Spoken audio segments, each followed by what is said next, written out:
महाभारत के अंत में गंधारी को अपने पुत्रों की मृत्यु के कारण भारी क्षति और पीड़ा का सामना करना पड़ा था। उनका मानना था कि भगवान कृष्ण अपनी दिव्य शक्तियां से युद्ध को रोक सकते थे, लेकिन उन्होंने ऐसा नहीं किया। इसलिए उन्होंने भगवान कृष्ण को श्राप दिया कि अगले 36 साल बाद उन्हें और उनके यदुवंश को एक दूसरे को मारकर विनाश का सामना करना पड़ेगा और द्वारका समुद्र में डूब जाएगी। समय बीतता गया और 36 साल बाद उनका श्राप लगने लगा। यदुवंशियों के बीच विवाद पैदा हो गया। उन्होंने एक दूसरे को मारना शुरू कर दिया, जिसके कारण द्वारका का विनाश हो गया और द्वारका समुद्र में डूब गई। एक दिन भगवान कृष्ण नदी के किनारे एक पेड़ के नीचे लेटे हुए थे। उसी समय जरा नामक एक शिकारी जंगल में आया और वो भगवान कृष्ण के लाल चमकती पैर की तलवा को हिरण समझकर एक घातक बाण चला दिया। जब उसने देखा कि उसका बाण कोई हिरण से नहीं, स्वयं भगवान कृष्ण जी के पैर में घुस गया है, तो उसे बहुत दुख और पश्चाताप हुआ। अपनी गलती का एहसास होते ही उसने बोला, हे भगवान, मुझे क्षमा कर दें। मुझसे अनजाने में बहुत बड़ी पाप हुआ है। इस पाप के लिए तो मृत्युदंड भी कम है। जरा, तुमने कोई अपराध नहीं किया है। तुम त्रेताया युग में बानर राज बाली थे, जिन्हें मैं पेड़ के पीछे छिपकर वध किया था, जो कि युद्ध भूमि के नियम का विपरीत था। इसीलिए मेरा मृत्यु तुम्हारे हाथों पहले ही लिख दी गई थी। तुम इस अपराध बोध से मुक्त हो जाओ। ये कहकर भगवान कृष्ण भौतिक दुनिया से विदा हो गए। दुखी होकर जरा अर्जुन के पास गए और उन्हें स्थिति के बारे में बताया। ये सुनकर अर्जुन ने गहरे दुख के साथ भगवान कृष्ण के अंतिम संस्कार किए। उनका पूरा शरीर राख में बदल गया, सिवाय उनके हृदय के, जो जीवंत और दिव्य था। अर्जुन ने हृदय को एक लकड़ी के तख्ते पर रख दिया और उसे नदी में प्रवाहित कर दिया। हृदय नदी में बहता रहा और बहुत समय बाद वो ओडिशा के महानंदी तट पर पहुंच गया। वहां सब्र नामक एक आदिवासी समुदाय था। बिस्वा बासु आदिवासी समुदाय का प्रमुख था। उन्होंने भगवान कृष्ण के हृदय को पाया, जिससे दिव्य चमक निकल रही थी। बिस्वा बासु ने इसकी दिव्यता को समझा और एक गुप्त गुब्बा में नील माधव की मूर्ति के रूप में इसकी पूजा करते रहे। आदिवासी समुदाय के अलावा किसी को इसकी जानकारी नहीं थी। उस समय अवंती में इंद्रद्युम्न नाम का एक राजा थे। वो भगवान विष्णु के बहुत बड़े भक्त थे। हमेशा दिव्य देवता के एक झलक पाने के लिए उत्सुक रहते थे। एक दिन एक भटकता हुआ ऋषि उनके महल में आए और राजा से बोले, राजन, ओडिशा में भगवान विष्णु की पूजा नील माधव के भव्य रूप में की जाती है। आपको ओडिशा के भीतर इस पवित्र स्थान का सटीक स्थान अवश्य खोजना चाहिए। राजा इंद्रद्युम्न बहुत प्रसन्न हुए और उन्होंने तुरंत ब्राह्मण पुजारी विद्यापति को ओडिशा जाकर नील माधव की खोज करने का आदेश दिया। राजा के आदेश का पालन करते हुए विद्यापति ओडिशा की यात्रा पर निकल पड़े। एक लंबी और कठिन यात्रा के बाद ओडिशा पहुंचने पर विद्यापति को गुप्त स्रोतों से पता चला कि सब्रों के नेता एक छिपी हुई गुफा के अंदर नील माधव की पूजा करते हैं। विद्यापति सब्र द्वीप में महानंदी के तट पर जंगल में पहुंचे। सब्र राजा बिस्वा बासु ने विद्यापति की अगवानी की।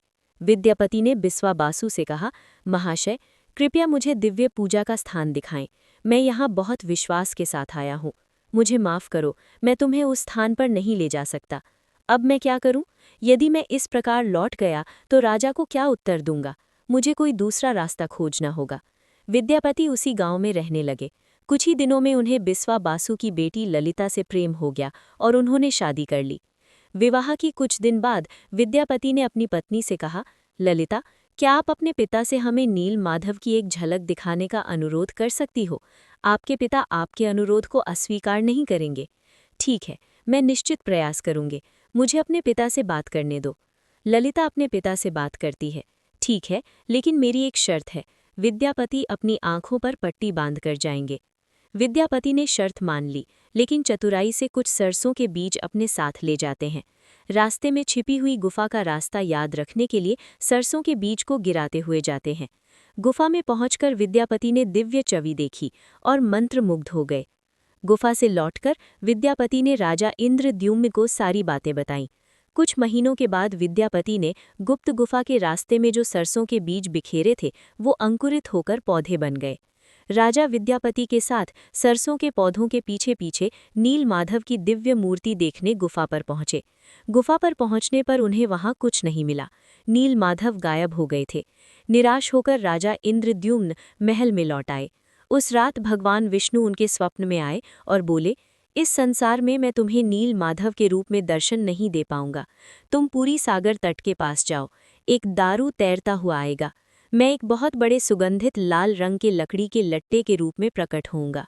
उस लकड़ी में बाहर लाओ और उसे 3 मूर्ति बनाओ, तब तुम मेरी आराधना कर सकोगे। राजन, इंद्रद्युम्न ने इस संदेश का पालन किया और पुरी के समुद्र तट पर पहुंचे, जहां उन्हें वास्तव में एक तैरता हुआ लकड़ी का लट्टा मिला। लेकिन राजा के सेवकों के अनगिनत प्रयास के बावजूद कोई भी लकड़ी के लट्टे को नहीं उठा सका। आखिरकार आदिवासी नेता की मदद से लकड़ी के लट्टे को महल में लाया गया, लेकिन कोई भी कुशल कारीगर उस लकड़ी से नील माधव की मूर्ति नहीं बना सका। हे राजन, ये लकड़ी इतनी मजबूत है कि इस पर हमारे किसी भी हथौड़े और छीनी का कोई असर ही नहीं हो रहा है। हमें माफ़ करें, ये काम हम नहीं कर सकते। जब ये कार्य संभव हो गया तो भगवान विष्णु फिर से राजा इंद्रद्युम्न के स्वप्न में प्रकट हुए और बोले, राजन, देवताओं के दिव्य शिल्पी विश्वकर्मा की आराधना करें, इस कार्य को अवश्य पूरा करेंगे। भगवान विष्णु की सलाह के बाद राजा इंद्रद्युम्न ने दिव्य मूर्तिकार विश्वकर्मा से प्रार्थना की। तभी एक बूढ़े बढ़ई के रूप में विश्वकर्मा प्रकट हुए और उन्होंने राजा इंद्रद्युम्न से कहा, हे राजन, मैंने सुना है कि आप एक मूर्ति बनाने की प्रयास कर रहे हो। हाँ शिल्पी, सही सुने हो। क्या आप ये करने में सक्षम हो? मैं उस लकड़ी के लट्टे से मूर्ति अवश्य बना दूंगा, लेकिन मेरी कुछ शर्तें हैं। हे शिल्पी, बताएं आपकी क्या शर्तें हैं। मैं 21 दिन में एक बंद कमरे में भगवान विष्णु की मूर्तियां बनाऊंगा और इस प्रक्रिया के दौरान मुझे अकेला रहना होगा। यदि 21 दिन से पहले किसी ने दरवाज़ा खोला तो मैं मूर्तियों को उसी अवस्था में अधूरा छोड़कर चला जाऊंगा। क्या आप इन शर्तों से सहमत हैं?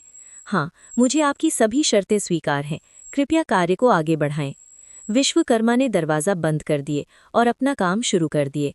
लोगों को कमरे से केवल आरी, छेनी और हथौड़े जैसे औजारों की आवाज़ ही सुनाई दे रही थी। 15 दिनों के बाद जब कोई आवाज़ नहीं सुनाई दी तो रानी चिंतित हो गए और राजा इंद्रद्युम्न से बोले, महाराज, मैंने उस कमरे से कोई आवाज़ नहीं सुनी है।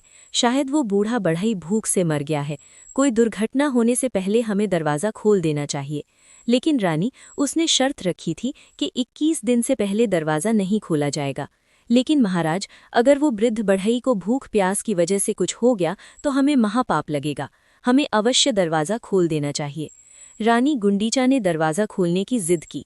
अंत में दरवाज़ा खोला गया, जिससे पता चला कि बूढ़े बढ़ई के रूप में भगवान विष्णु 3 अधूरी मूर्तियों को छोड़कर गायब हो गए।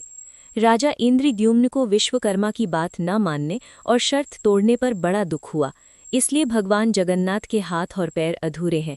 जब राजा इंद्रद्युम्न उन अर्धनिर्मित मूर्ति के समीप जाते हैं तो उन्हें हृदय की धड़कने की ध्वनि सुनाई देती है, जिससे उन्हें ये ज्ञात हो जाता है कि इस मूर्ति के भीतर श्री कृष्ण जी के हृदय विराजमान है।